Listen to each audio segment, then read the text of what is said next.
to Bubner Homestead. Today we're going to be introducing you to some of our chickens, and this girl here, this was the escapee chicken. We actually are going to name her, so we're going to reveal that later.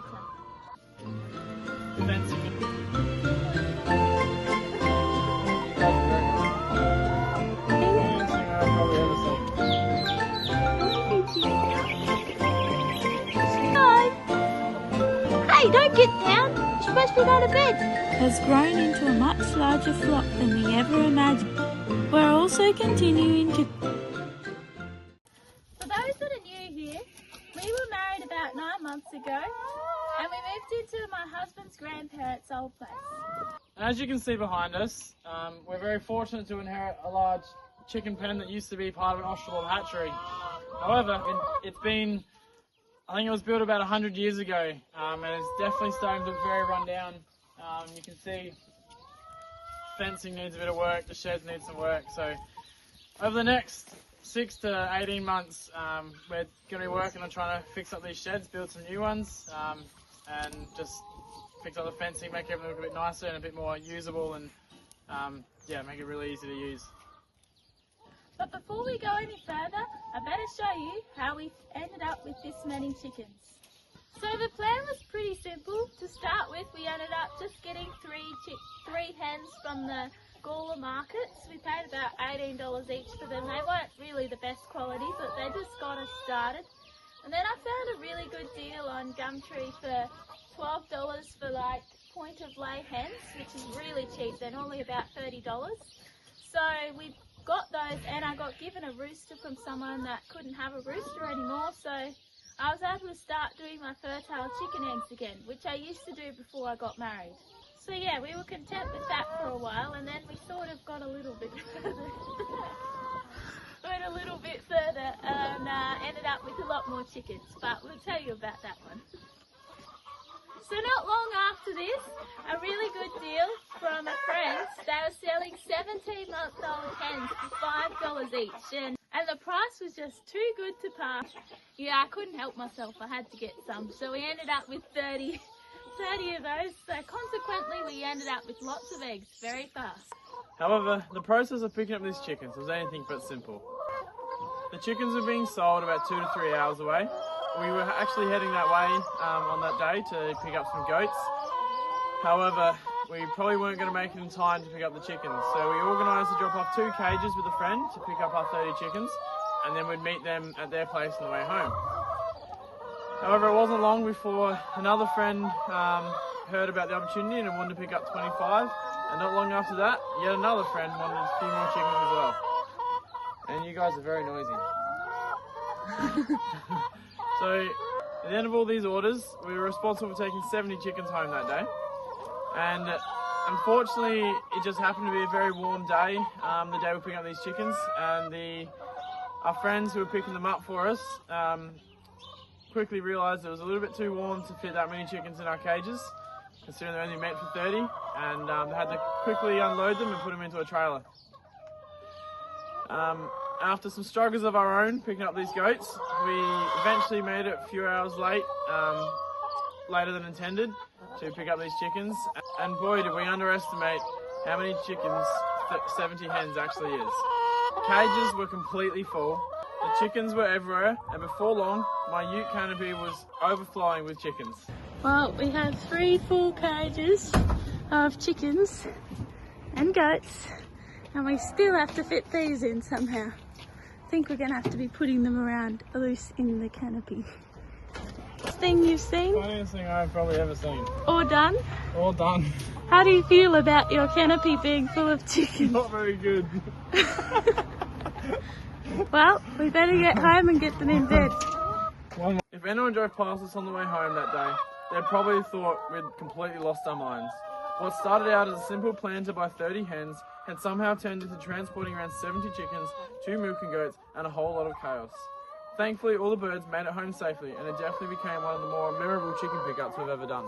With the Isa Browns settling in and laying really well, we started thinking about the future.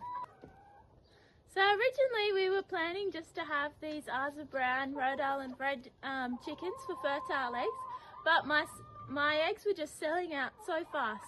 So I decided maybe I should start a new fertile chicken breed.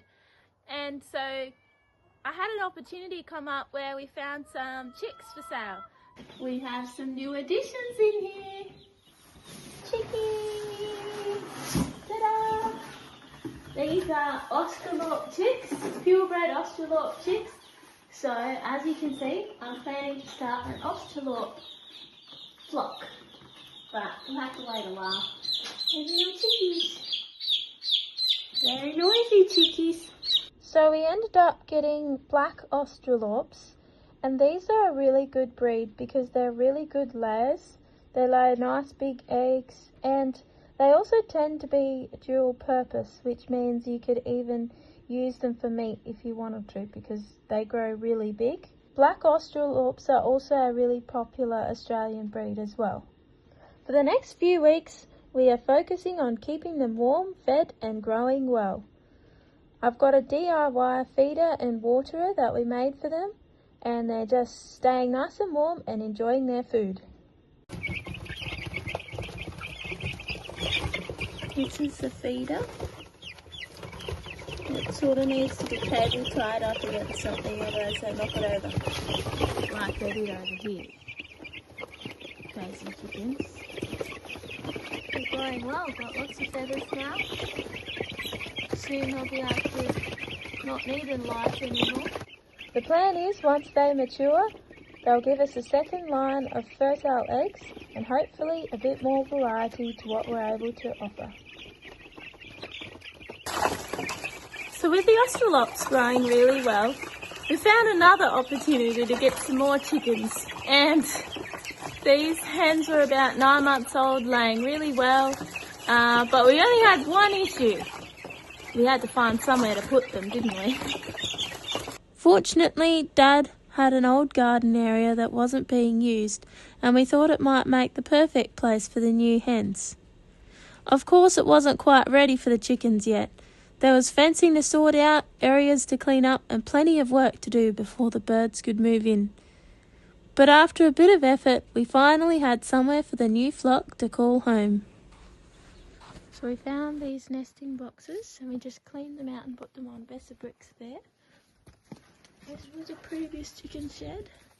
We'll put some perches in there, so we'll see how they like that. There's another nesting box there.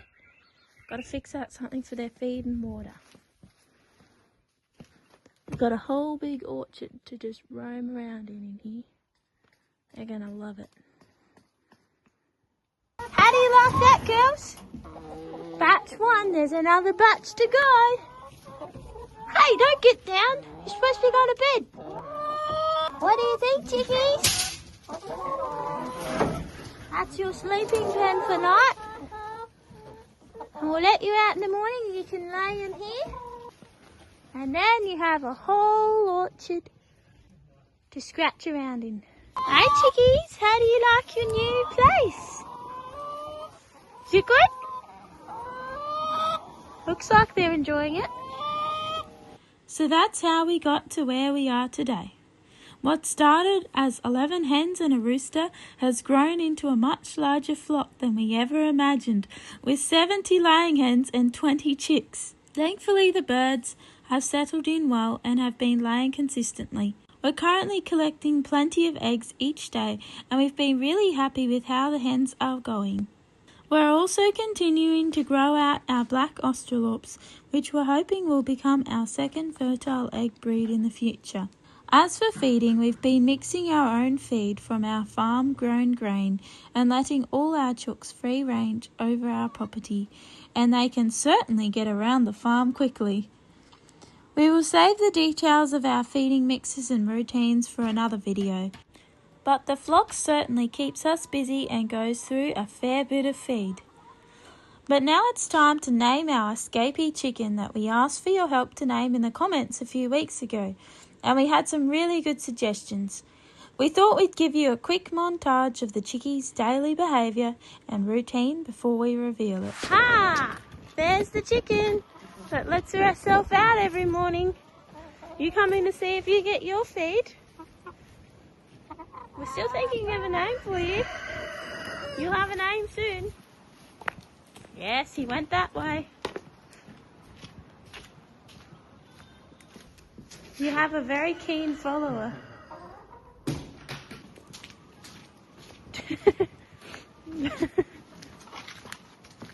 Does this chicken follow you every morning? Yeah, follows me everywhere. She just wants the food. So I drain my fermented feed.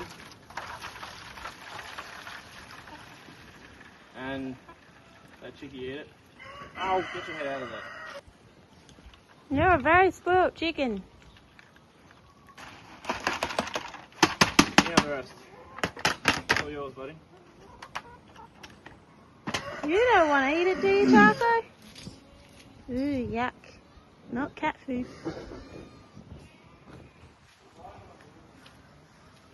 Is that good? You'll clean up all the mess, won't you?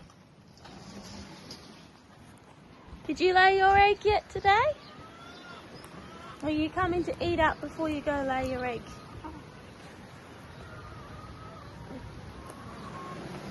So we finally decided to name, or finally figure out what we're going to name this little escapee chicken who loves to follow me absolutely everywhere.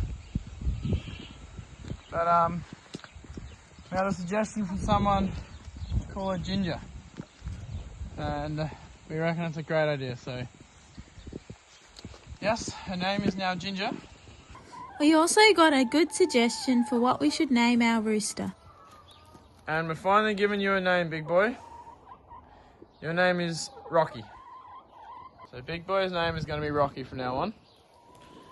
Looking ahead, we'd love to continue improving these old chicken yards, expanding our breeding program, and keep sharing what we're learning along the way. So if you're interested in chickens, fertile eggs, hatching chicks, or homesteading projects, make sure you're subscribed because we've got plenty more videos planned.